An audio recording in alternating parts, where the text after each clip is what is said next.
Добар ден, почитувани, следите најновата Телма Амбулант. Во денешната емисија ќе зборуваме за анемијата како последица на болести на желудникот и на цревата. Зошто пациентите со железодефицитна анемија треба да направат преглед кај гастроентерохепатолог. Некои со месеци пијат железни суплементи, односно суплементи кои што содржат железо, а при тоа хемоглобинот не се подобрува. Дали тоа значи дека некаде го губат железото? За сето ова детално од разговорот со професор доктор Калина Гривчева-Старделова, гастроентерохепатолог од Универзитетската клиника за гастроентерохепатологија. Останете на Телма, при крајот на денешното издание ќе можете да поставите прашање во програма.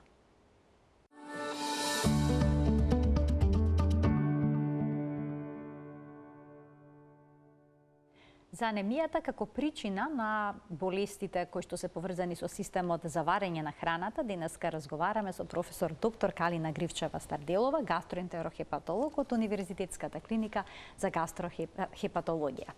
Професорке, добре ни дојдовте во студиото на Телма и добар ден. Добар ден и добро ве најдов. Каде точно во системот за варење на храната се абсорбира железото? Обично викаме дека е одговорно B12 витамин за абсорбција и горните партии на тенкото црево, значи почетокот, делот што се вика јејунум, е најодговорен за абсорбција. Генерално целото тенко црево е оној дел од цревната туба кој е одговорно за абсорбција на хранливите материи. Но јејунумот е најодговорен за поголемиот дел. Тој е почетниот дел на тенкото црево? Помеѓу 12-палечното црево, веднаш после 12-палечното црево иде јејунум. Да. А дали желудникот има некаква улога во овој процес? Има секако. Процесот на варење започнува во желудникот. Тука се мешаат жолчните киселини, панкреатичните сокови и тука е почетокот на нештата. Потоа продолжува во тенкото црево и дебелото црево служи во суштина за да ги формира тие отпадни материи што не ни требаат, што тенкото црево не ги искористило, да ги испрли понатак. Еко луѓе со месеци имаат проблеми со анемија, пијат железо, но хемоглобинот стои во место, не се подобрува состојбата. И веднаш добиваат препорака да направат еден преглед кај гастроентерохепатолог. Зошто е тоа важно? Ние многу соработуваме со хематолозите, да се надоврзам на претходната ваша емисија со професор Карамфилски. И патеките во испитување на пациент со анемија предизвикана од недостиг на железо е да прво посетат гастроентеролог. Зошто? Затоа што можна причина на појава на таква анемија е заболување на желудникот, заболување на тенкото црево или на дебелото црево.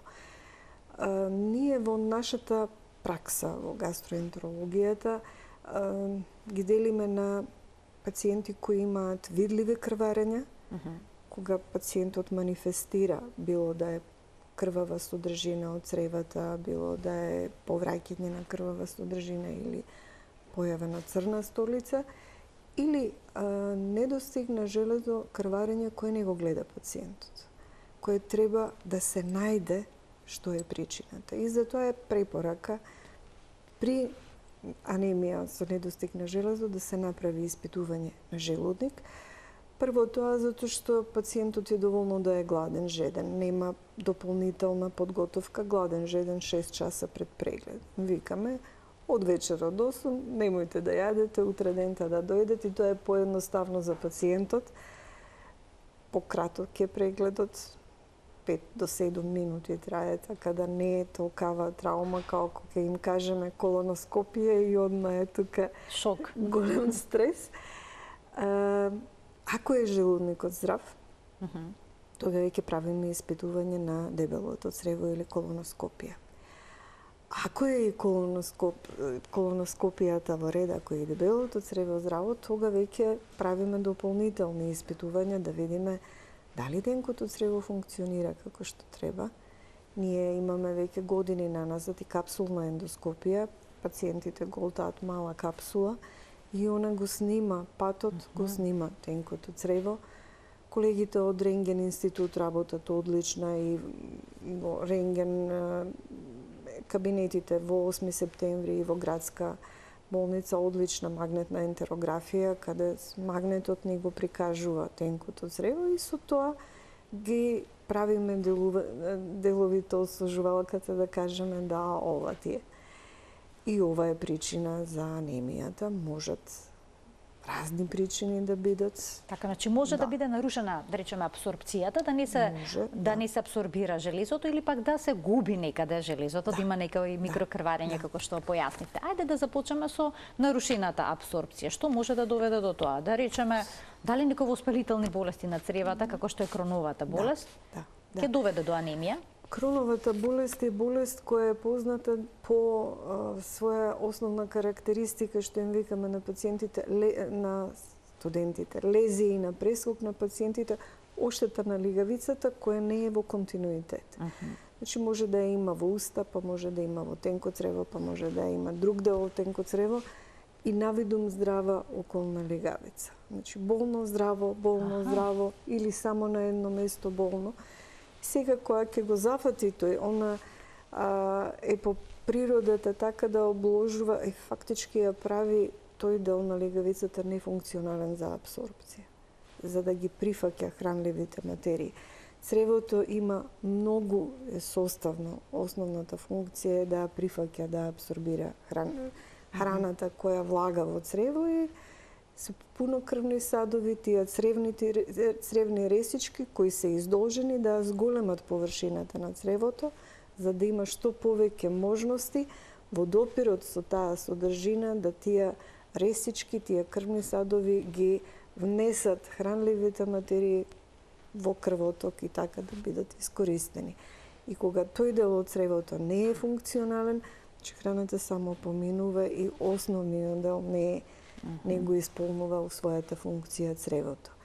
Тоа е нарушување на абсорбцијата. Што се однесува до... Уште едно прашање во однос на абсорбцијата. Се повеќе луѓе се жалат дека се нетолерантни на глутен.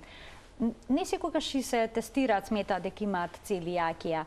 Дали тоа може да доведе до намалено ниво на хемоглобинот? Ако трае подолго и генерално стана мода откако Новак Џоковиќ кажа дека е со целијакија, односно интолерантен на глутен, но јас сепак би препорачала прво да се направи тестирање, да сме сигурни во тек на долготрајна интолеранција на глутен, цревните ресички знаат да уместо високи и тесни да се загладат, да пократки и со тоа да се наруши абсорбцијата, но тоа се манифестира со проливасти и спразноци. Со грчеви проливасти и спразноци. Прво и основно се манифестира со тоа. И затоа постојат не само хистолошки, обично викаме дека е хистолошка дијагноза, земање парче од длабоко од 12 палачно црево, и негова анализа под микроскоп, тоа што ќе ја даде дијагнозата. Има веќе подолг период имунолошки испитувања на Институт за имунологија, каде што добиваме палета за интолеранција на лактоза, за интолеранција на овошен шеќер и за интолеранција на глутен. На среќа, овие пациенти имаат со интолеранција на глутен можност да во тек на една година добијат 400 кг на безглутенско брашно на сметка на фондот и диета е безглутенска све што нив им треба. Освен во случаи кај што оној повторувачки има тој резистентен, да кажеме, резистентна форма? Да, таа што се повторува и покрај диетата, која е многу ретка и на која треба да обрнеме внимание со почести контроли заради можна појава на малигно на тенко црево. Али е многу ретка. Многу ретка. Да не се уплашат пациентите, навистина е апсолутно многу ретка. Доколку непотребно се воведува безглутенска диета, доаѓа ли до промена на микробиомот во цревата? Дали тоа од друга страна може да доведе до некакви здравствени тегоби? како да кажем, промена микробиомот е отисокот прст. Значи, секој си го носи својот микробиом. Во зависности од она како сме биле хранети као бебиња, деца, пороđајк, дали бил природен и сето тоа, си го носиме. Во состојби каде што се заболува цревото од Clostridium difficile инфекција, која е повторувачка и тешка. Специфична бактерија, да. Да, или кај тешки форми, пред да имаме толку многу биолошки препарати, еден од можните пристапи на лекување е фекална трансплантација. Што значи да се земе узорак од измет од здрав волонтер, испитан дека е здрав, со добар микробиом, низ назогастрична сонда да се стави во пациентот кој треба да му се направи таа трансплантација. Но по одреден временски период цревото заздравува, а се враќа стариот микробиом. Значи, повторно стариот микробиом се враќа. Нашиот отисок од прст е отисок од прст. Така. Викаме дали давањето е во лекување на Helicobacter pylori инфекција, 2 недели антибиотска терапија и го уништуваме микробиомот. Не, он се обновува. Али треба да му помогнеме со пробиотици, нели со начин на исхрана, да не го дотепаме, да кажеме. Но секако до толку нема ни да му помогнеме, ни да му одмогнеме нешто превише. Но диета која ја правите, а нема потреба, зашто ја правите? Така. Кога зборуваме за железодефицитните анемии кај пациентите, како што постои некакво губење на железото од организмот, колку често причина за тоа се хемороидите? Тоа се видливи крварења.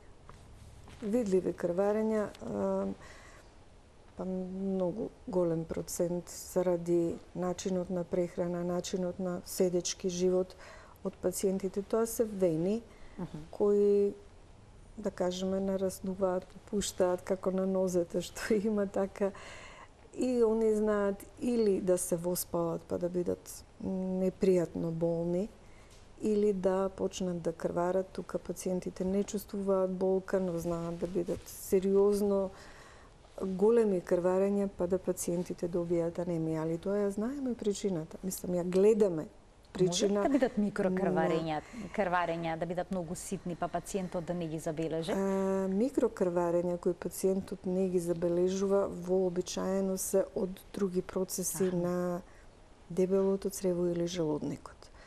Тука ни помага во откривањето дали постои микрокрварење тестот за окултно крварење или ФОП тестот, кој го правевме, но за да сме сигурни дека е причина за позитивен ФОП тест на вистина крварење од дигестивната туба, треба пациентот да биде упозорен, да сме сигурни дека нема парадентоза, да сме сигурни дека нема ерозивен гастрит, дека нема чир на желудник, оттамо да се компрометираат, да сме сигурни дека не пие лекови кои ја разрачуваат крвта па да се појават микрокрварења од лигавицата, не затоа што постои некоја болест у смисла полип или карцином.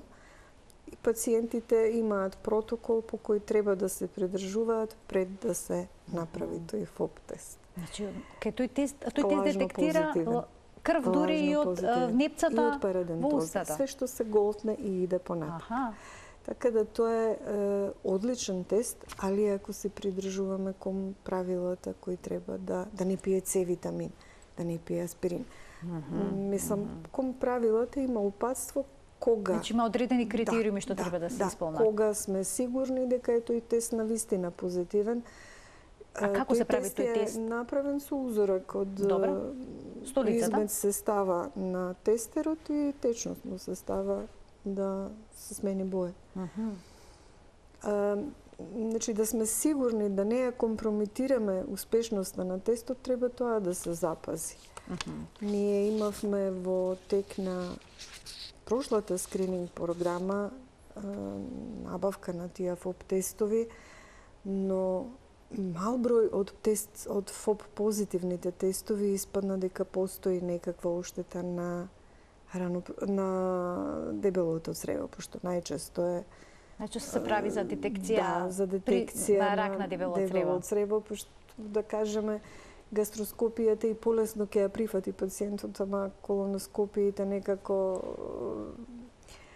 комшијата му кажал дека е тешка, не баш стално сите се случува да одбија да го направат прегледот. Не да имаат, да кажеме, болно искуство, но не сите. Има пациенти што кога ќе заврши преглед ќе прашаат толку ли е. Се зависи од анатомијата на цревото, дали има прираслици од некаква операција или не.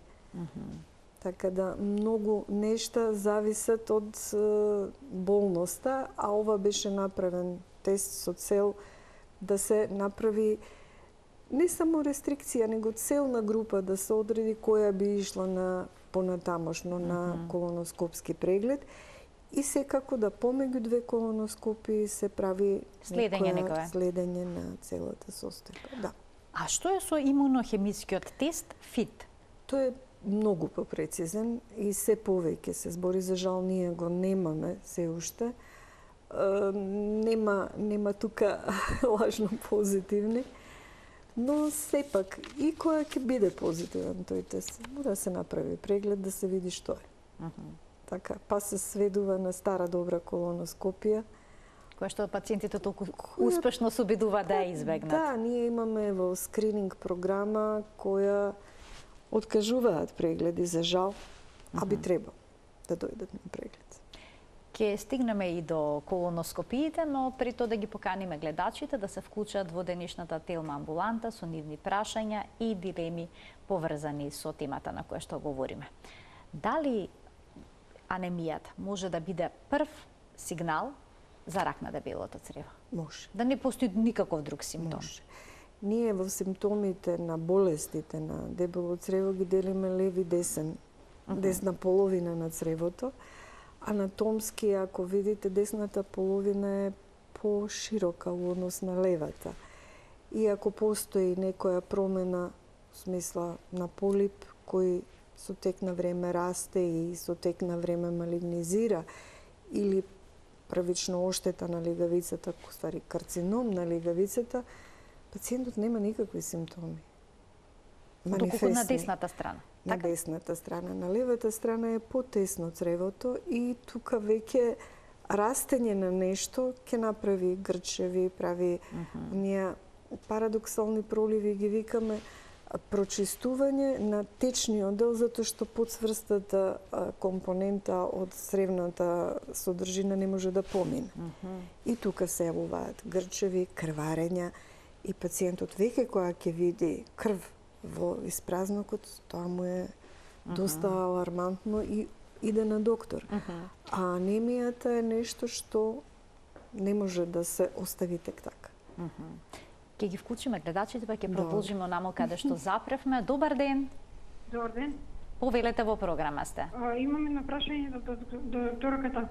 Повелете. Еден месец ми е крвта добра, еден месец ми е слаба, имам проблем со желудникот, со лигавицата личи на панкреас, треба да се оперирам. Дали тоа е анемија, нешто од желудникот или нешто друго е? А немам никакви крварења. Професорке, да немате некој прашање дополнително? Се исклучи гледачката. Така, има проблеми со желудникот? Има со желудникот, било на некаква операција, не сватив каква операција, но секако треба да дојде на контрола и да се види дали е дебелото црево здраво и не знам што е оперирана, па да спомена дека желудникот имала некаква промена на желудникот, може ли тоа да доведе до... Може секако и промена на желудник. Може и операција на желудник да А гастритис, да речеме атрофичен гастритис, ето тоа може да доведе до... Тука намалена, функција на желудечната лигавица, ќе доведе. Ајде уште еден гледач да вклучиме. Добар ден. Добар ден, поздрав до вас со студиото и до докторката. Ви благодарам. Имам прашање. Прво период имам анемија.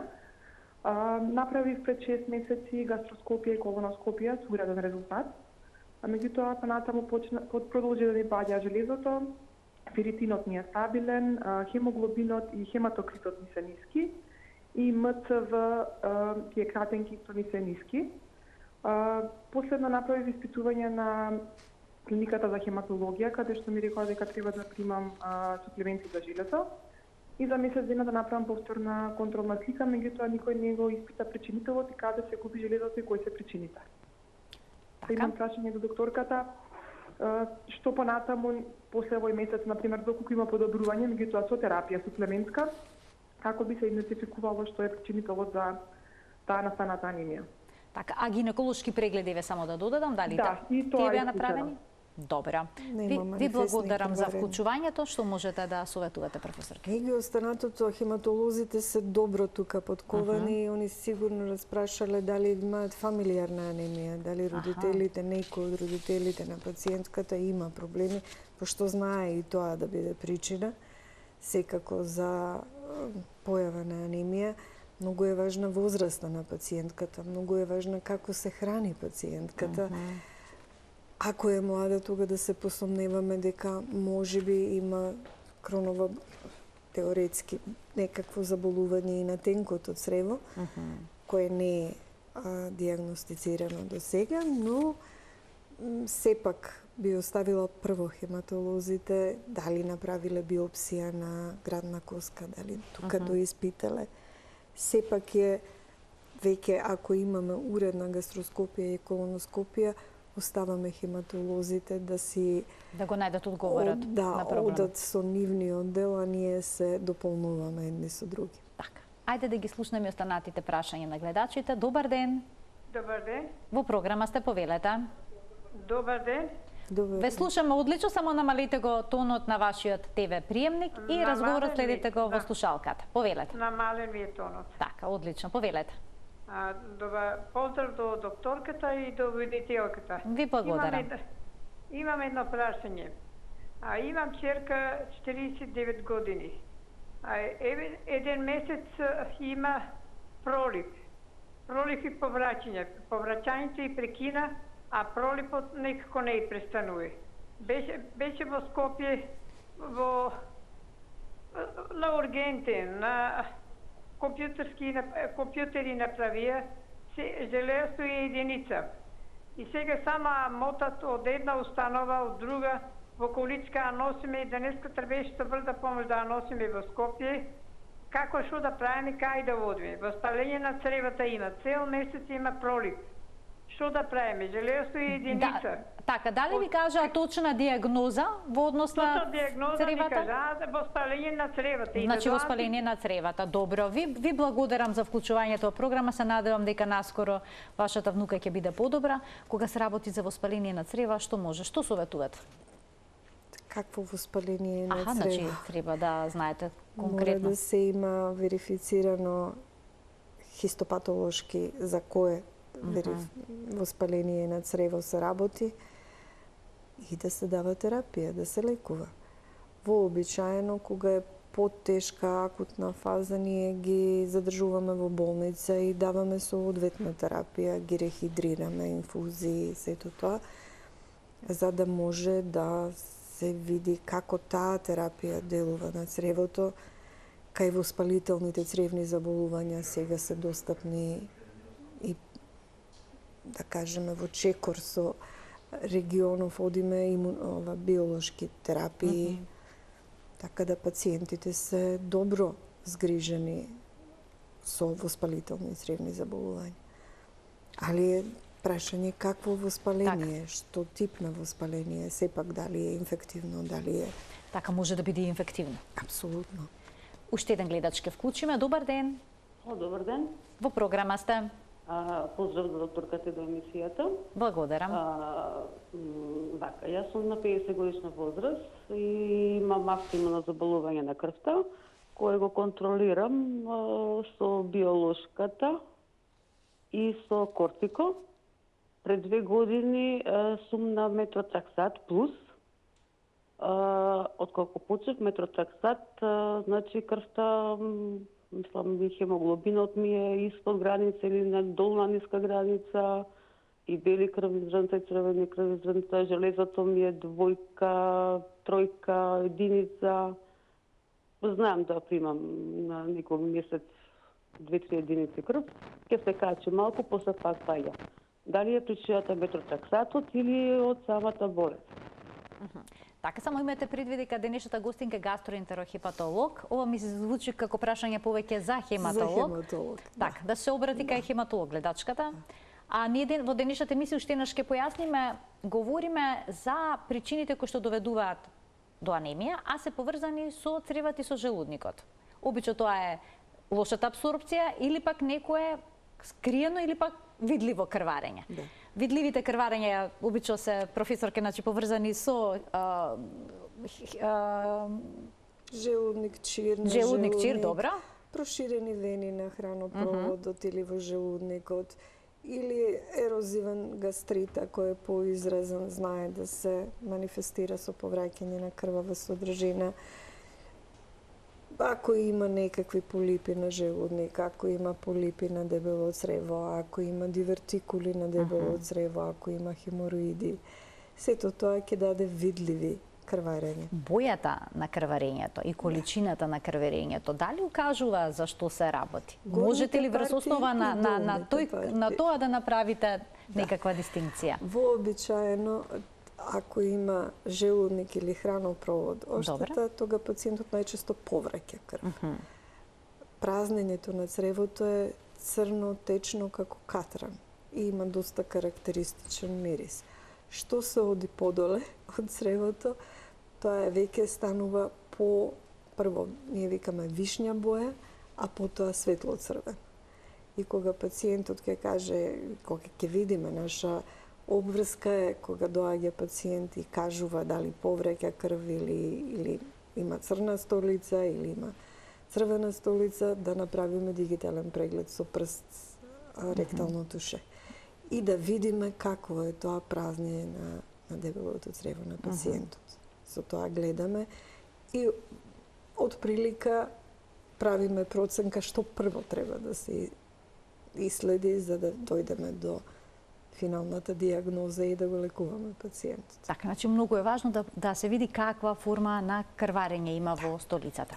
Уште еден гледач ќе вклучиме, се надевам дека прашањето е насочено за гастроентерохепатолог. Повелете. Ало? Добар ден, повелете, во програма сте. Добар ден, да, поздрав до докторката и до водителката. Благодарам. Имам едно прашање.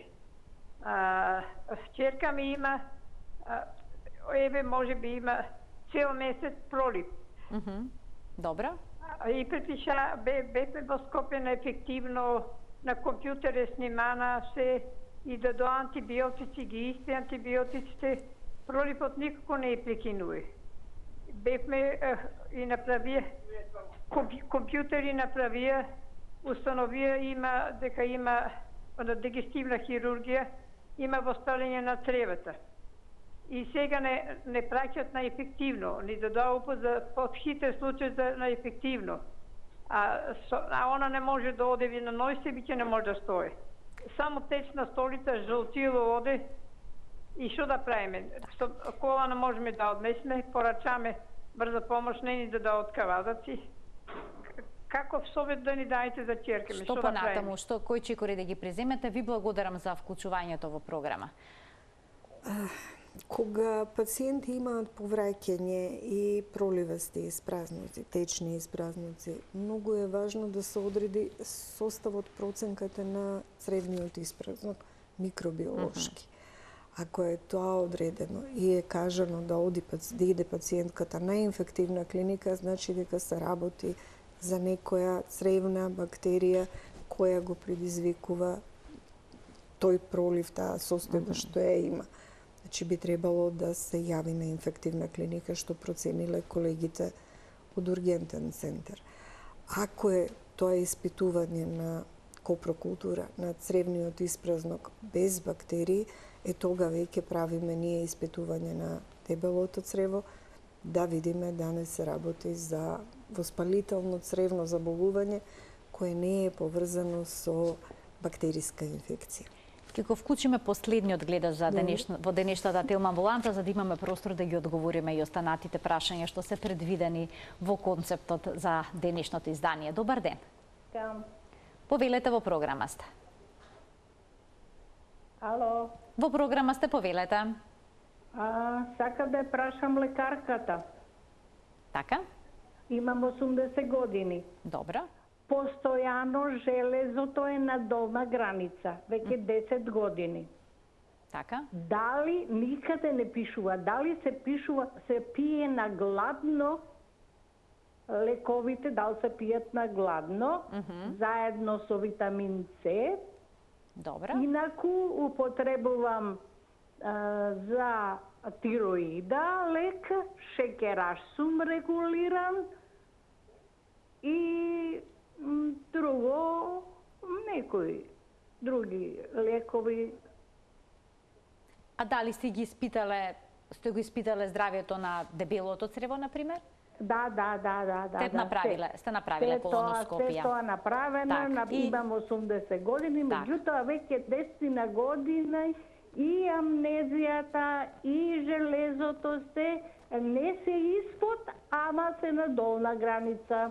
Дали се пие на гладно, ме интересира. Начинот на кој што треба да ги пиете овие лекови. Ви благодарам за вклучувањето во програма. Повелете. Јас би пред се советувала што се храни пациентката. Какво ви е внесот на храната, ако е соодветен. Значи, никогаш може и лошата исхрана да доведе до железодефицитна анемија. Да, подхранетост, не соодветно добра исхрана, апсолутно може да доведе. А препаратите на железо генерално малце тешки за пиење и прават одредена непријатност. Сега има и прашоци, па нешто као сите ветуваат во ред се.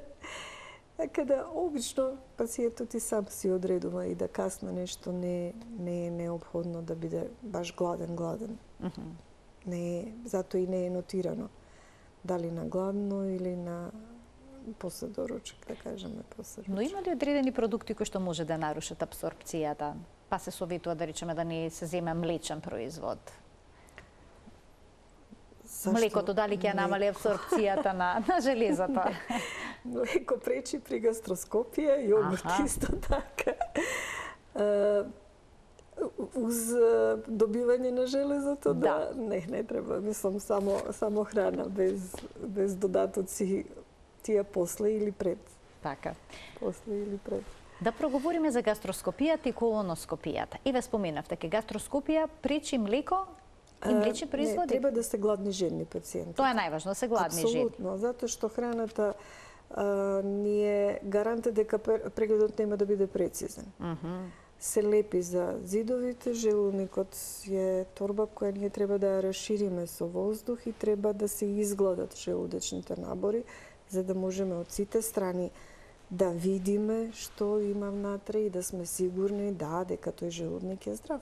Тоа исто важи и за дебелото црево. И затоа им советуваме на пациентите гладни жени, а млекото и јогуртот се лепи како лепак се на лигавицата и автоматски ние не можеме да видиме прецизно. Јас треба да потпишам дека тој е желудник здрав, а не можам. Значи, она што не сум видела, не можам да кажам дека е здраво. Може би е, ама не сум сигурна, не сум видела. Непријатен е и тој преглед? Може ли да се прави под анестезија?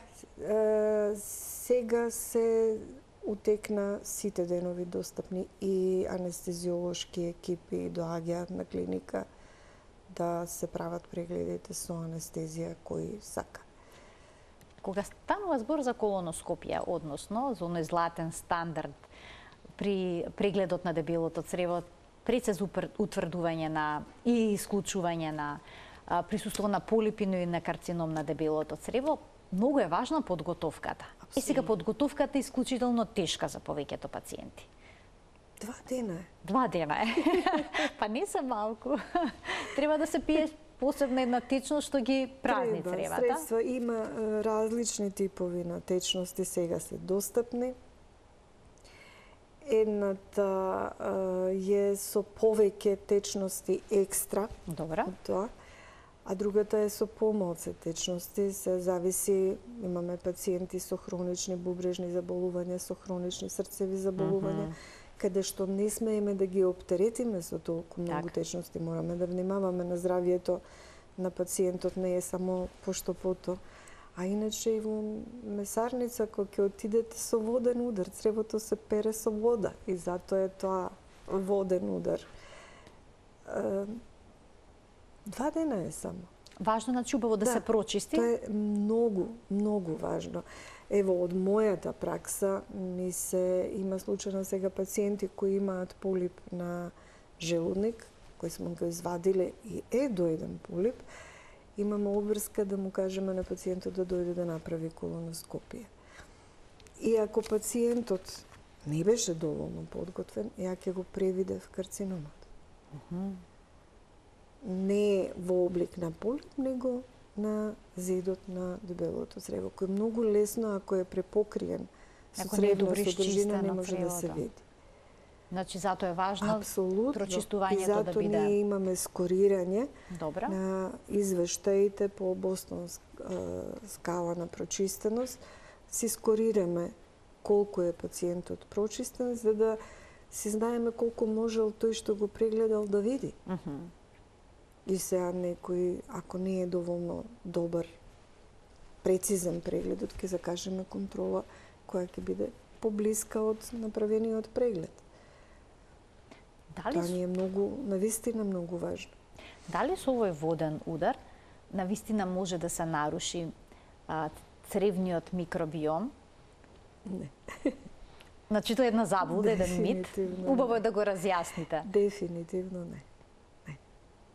Да немаат никакви дилеми пациентите. Никаква дилема, пациентите апсолутно себе си прават добро ако на одредена возраст, да кажеме, ние се прилагодивме кон европските правила на 50 годишна возраст. Во Соединетите Американски држави првиот преглед го прават на 45 годишна возраст, тоа на скрининг преглед, со тоа што кај пациенти кои имаат фамилиарни податоци, да некој од блиското семејство имал полипи или имал карцином на дебело црево, тоа се поместува.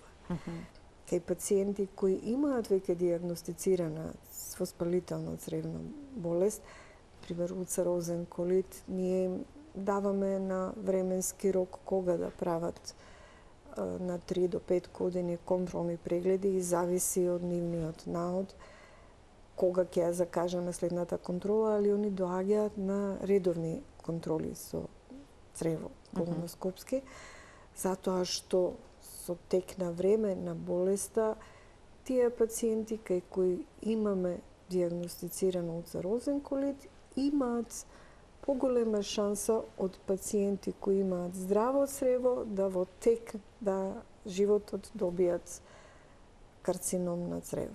Значи, не сите пациенти со улцерозен колит, но пациентите со улцерозен колит поголема шанса имаат него тие што немаат болест на црево.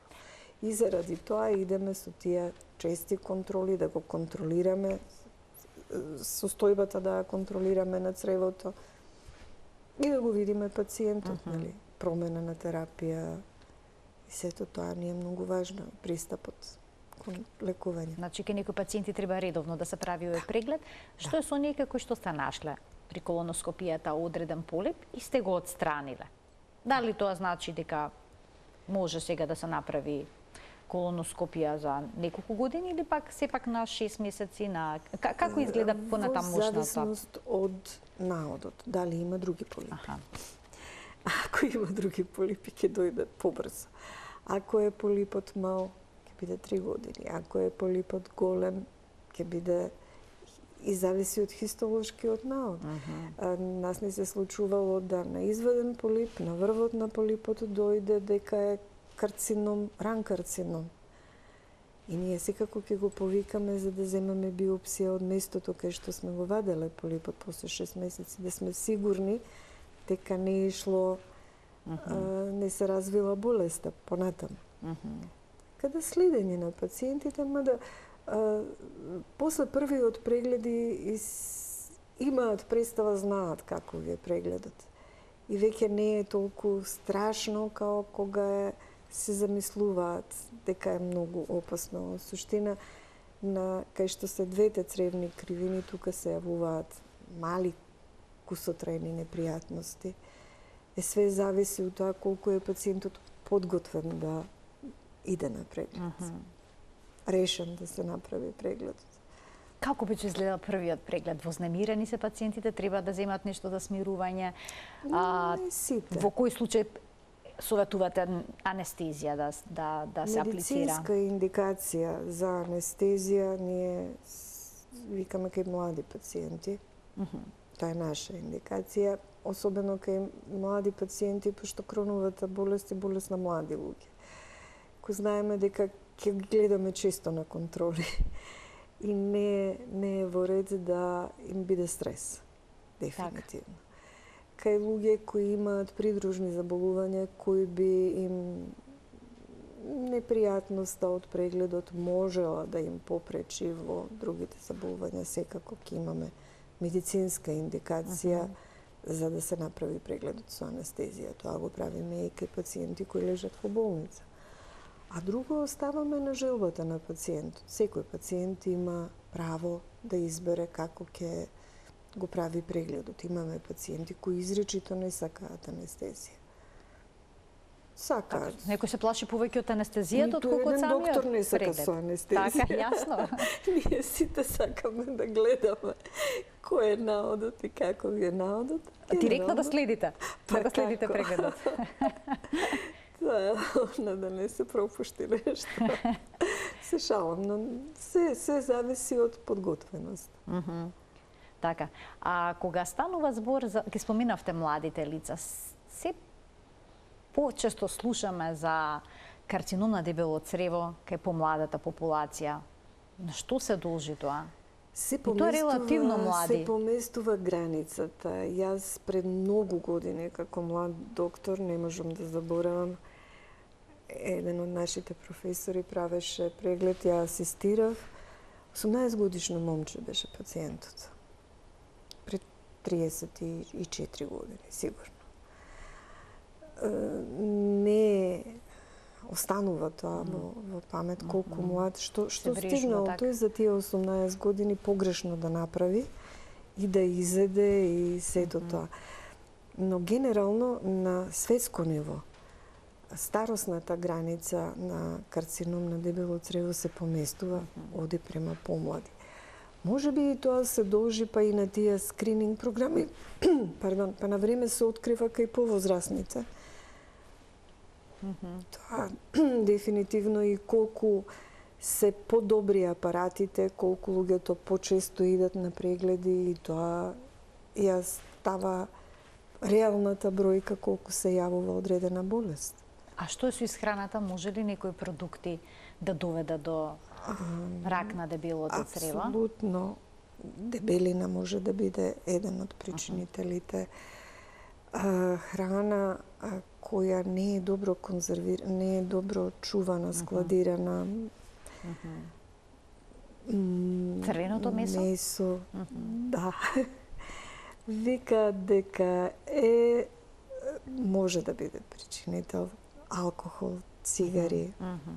Многу фактори. Многу фактори, да. Генерално имаме и позитивни и негативни примери. Луѓе што внимавале многу, но секако контролата, таа редовна контрола, одење на првиот преглед, контролирање, тоа е нешто што помага и да се направи на време, да се откри.